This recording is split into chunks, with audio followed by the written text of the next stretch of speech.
محترم صدر محفل، معزز سامعین اور اہل دل، السلام علیکم ورحمۃ اللہ وبرکاتہ۔ آج میرے لہجے کی لرزش اور دل کی گہرائیوں سے اٹھتی صدا ان پاکیزہ نفوس کو سلام پیش کرنے آئی ہے جنہوں نے اپنی جانیں دے کر وفا کا ایسا چراغ جلایا جو رہتی دنیا تک روشن رہے گا۔ آج کی اس تقریب کا موضوع ہے شہداء، ہمارا فخر، ہماری پہچان۔ اے اہل مجلس، یہ شہید جن کی قربانی کو ہم آج خراج تحسین پیش کر رہے ہیں، وہ صرف بارودی دھماکوں یا دشمن کی گولیوں کا شکار نہ تھے، بلکہ وہ مساجد کے سجدہ گاہوں میں جھکے ہوئے تھے۔ وہ مدارس کے حجرہ ہائے علم میں علم کے نور سے دلوں کو منور کر رہے تھے کہ عین اس وقت بزدل دشمن نے ان پر حملہ کیا۔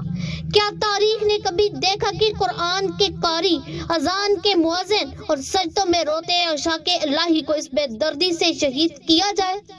یہ صرف دہشت گردی نہیں، یہ دین محمدی صلی اللہ علیہ وآلہ وسلم پر حملہ تھا، اسلام کے قلعے پر وار تھا اور امت اسلامیہ کی بنیادوں کو ہلانے کی ناپاک جسارت تھی۔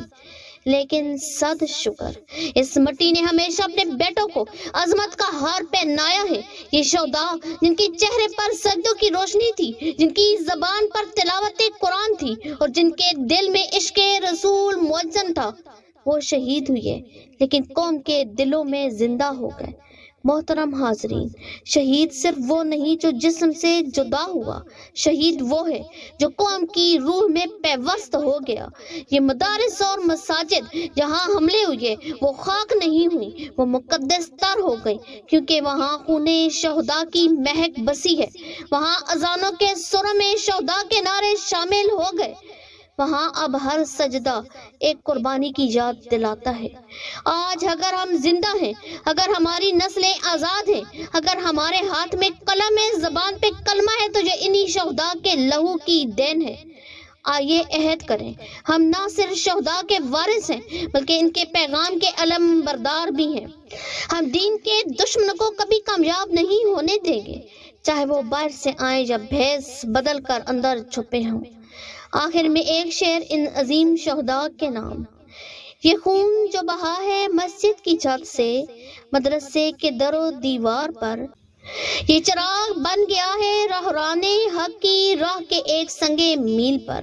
اللہ شہداء کی قربانیاں قبول فرمائے، ان کے درجات بلند فرمائے اور ہمیں ان کے نقش قدم پر چلنے کی توفیق عطا فرمائے۔ شہداء ہمارا فخر ہے، شہداء ہماری پہچان ہے۔ والسلام علیکم ورحمۃ اللہ وبرکاتہ۔